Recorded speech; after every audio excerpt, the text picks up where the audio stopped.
I'm testing some tour level premium golf balls with a wedge. So the golf balls I have in question are, when I don't drop them. So I've got 6 golf balls for this test, and the first one I have is a Srixon Z Star. This is the 2025 version. And of course the Titleist Pro V1.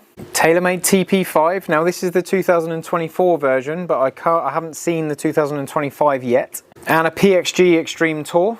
And the Callaway Chrome Tour, said to have a more energetic core, so we'll see how that does in future videos on irons and driver. And then we've got a bit of a weird one, we've got the XXIO Premium. So these are way more expensive, premium feel. These are way more expensive and they've got a more glittery, shiny, pearlescent kind of finish on them. I don't know if you can see how shiny that is. But we want to see what they do compared to the other competitors in the market. So I just want to make sure I've got no golf ball cover left in the grooves on this wedge, because this is the Cleveland RTZ and the club face does absolutely chew up golf balls. Loads and loads of friction and grip, like my thumb. You can feel the friction that's on that face, but we're going to get some full shots.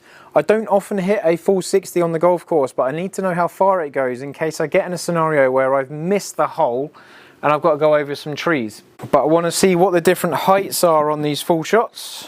I want to see the height, I want to see the spin, I want to see how much control I'm going to get, and just to get a general feel of what these golf balls do compared to each other. If one just is an easier thing where you make a choice in a golf ball to get it to perform in a different way, you don't then have to manipulate your swing to try and get the ball to do certain things. You just go, oh, that golf ball does it for me. So I want 2 decent feeling strikes from each golf ball.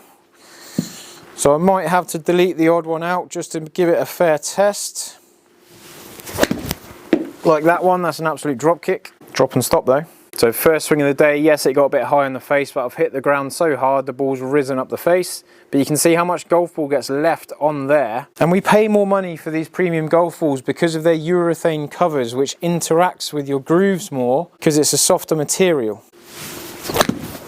There we go, that's better. We're on the green and loads of spin. Didn't quite spin back, but that's okay. Oh, that was thin. Oh, I'll take that for a thin one. Let's go a third one and I'll just pick the 2 that kind of behave the most uniformly. There we go, straight to the pin. Drop and stop. You may have seen my other video on cheaper golf balls to see what they do compared to each other, and the spin rates were surprisingly low. So we're going to get something much better from these tour level golf balls. And if you stay tuned and subscribe, I'm going to do this test on the X versions of the golf balls as well. So this is the Callaway Chrome Tour. Drop and stop. Oh, a little bit of backspin. Looking good, straight to the pin, drop and stop and back a little bit. So it's got a little bit more action than the PXG ball so far. 2 uniform shots there, nice. Titleist Pro V1. Titleist Pro V1. Pro V1 2025. That was a tiny bit thin. I say tiny bit, it was a lot. Get material out of face. More like it. And drop and stop and back a little bit. Maybe just less than the Callaway. Oh, pushed one. 1 for luck on the Pro V. Nice. Got through that very nicely. Drop and stop and back a little bit. Oh. One of those shots was right on the writing and it's taking the edge off the writing. So with these like urethane covers, it is a softer material. That softer material gets into your wedge grooves and grips more, which is why they spin so much more than your cheaper golf balls. But then that softer material does kind of stay in the club face sometimes if you've got something fresh and new and grippy on the face, which does lead to endurance problems. Like if I stand here and hit wedges for ages, it chews the golf ball up, but on the golf course I probably won't hit a full wedge that often, so it will last a little bit longer. Some of the tour pros, they'll use 1 ball for 1 hole. But this is the Taylormade TP5. So the TP5 has a new speed wrapped core and it has 5-layer progressive construction and the softcast urethane cover. So that TP5 5-layer construction is more layers to interact in different ways with different parts of your golf bag. The multiple layers might give it a better core in the middle to get more squash and release when it gets squashed by the driver. but then when we go to a wedge, it doesn't squash into that inner core. It's only using the outer layers to get more interaction and better performance. So that's why something up to like a 5-piece golf ball can be beneficial, because it just has a bit more blend through the bag. In theory, that felt fairly hard, sounded slightly clicky. Distance is good, backspin is good. And again, same sort of shot. Distance is good, backspin is good. Cool. Did I read that right? So far so good. Srixon Z Star 2025. And let's face it, every golf ball is really kind of comparing themselves to the Titleist Pro V1. It is market leader. The Pro Vs are very good golf balls. They're consistently manufactured. And I believe the thing in the past that put them on the map first was that they were the first one to center the core. So the insides of the golf balls are the first one to make it more centered. Whereas all the other golf balls had it leaning to the side a little bit more, and then they just got more consistent with that centered core. So more tour players started using it.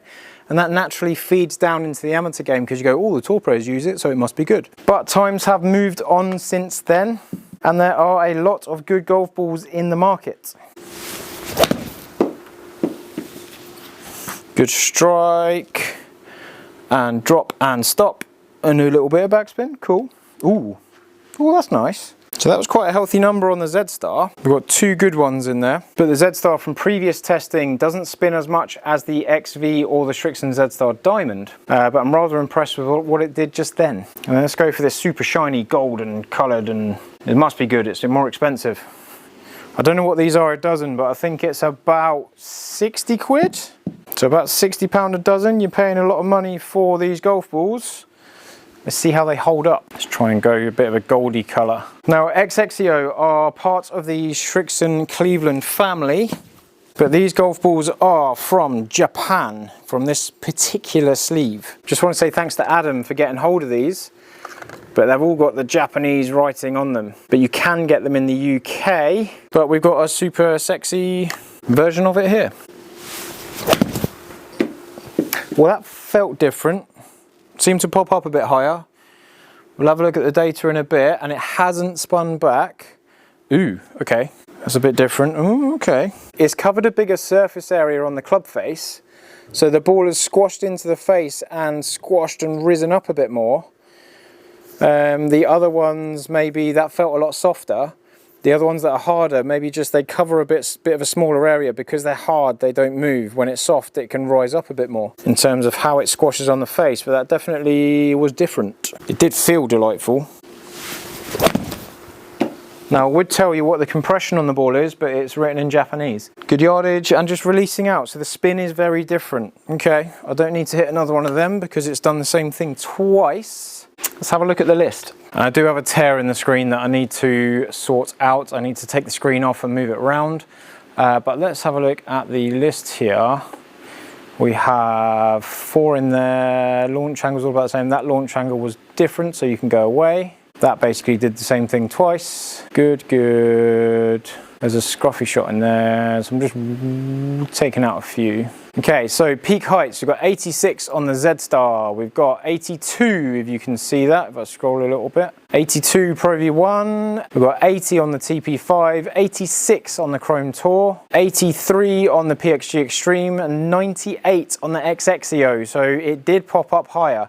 The launch angle is very different. We'll see that on the other screen as well. On the other screen, do we get the spins? 3, 4, 5, 6. We don't get the spin. We get the spin on these two because it's under 10,000. When it goes over 10,000, we lose the number on this screen. But PXG XTREME, not as good. And XXIO, definitely lower spinning. 39 launch angle. Like I said about the ball not quite squeezing on the face, I think that compression on that ball is much softer. So again, that could suit a slightly lower swing speed when we get to the irons and the driver, but with a wedge, you're better off with the Srixon Z Star range, in my opinion. But it did feel super soft, super delightful. Could be a good upgrade from like a soft feel if you want to spend some proper money. Speeds all looking about the same. PXG XTREME slightly slower. Launch angles lowest with the TP5, and that's the only one at the 30 mark. The others are all 32, 32, 33, 33. Pro V1 and Z Star pretty close. Yardages, just slight variation. This one hasn't gone as far in the 95 yard bracket, possibly because of the spin. So let's have a look at the old spin. Z Star 11,500, Pro V1 11,100. So the Z Star's got a little bit more spin than that. 11,600 in the TP5. That definitely did feel spinny, so that is just above the Z Star. And then we go into Chrome Tour 11,100, so that's same as the Pro V1 at a slightly different peak height. And we've got 9,600 in the PXG XTREME. It didn't get over 10, it tried. And then just over 6,500 on the XXIO Premium. So that is a very different ball to the rest. And this could mean that we get lower spin on other clubs in the bag, which could be beneficial in the PXG, but angles of descent, nearly 55, under 55, so 53.7 is still nice and healthy. Pro V just coming in a little bit flatter, Z Star coming in a little bit steeper. We've only changed 1 yard in carry, and then we've got 55 popping higher, so the Chrome Tour is coming in that little bit steeper. So same spin as the Pro V1, but steeper angle of descent. 53, 56, yeah, so the Premium, the XXIO Premium, just behaving very differently, much steeper into the green, but doing it with less spin. So there is more height overall on that. If you need to get over trees, then that XXIO Premium ball could be good. If you hit the ball quite low, that could just be popping that ball up a bit higher without you having to try too hard. The Premium balls generally do launch lower with more spin than your counterpart, cheaper, other end of the spectrum golf balls, and the Premium behaves a bit more like them. In my opinion, the best spin rates came from the Srixon Z Star and the Taylormade TP5, Taylormade TP5 being that 5-piece construction. And then we're sort of level pegging with the Pro V1, the Chrome Tour. They're not unhealthy spin, they're just in a different, they're just a notch lower, they're just not quite as much as the other golf balls. But they're all getting enough spin to play golf with. Let's have a look at how they compare in the irons and the driver further up the bag in later on's video.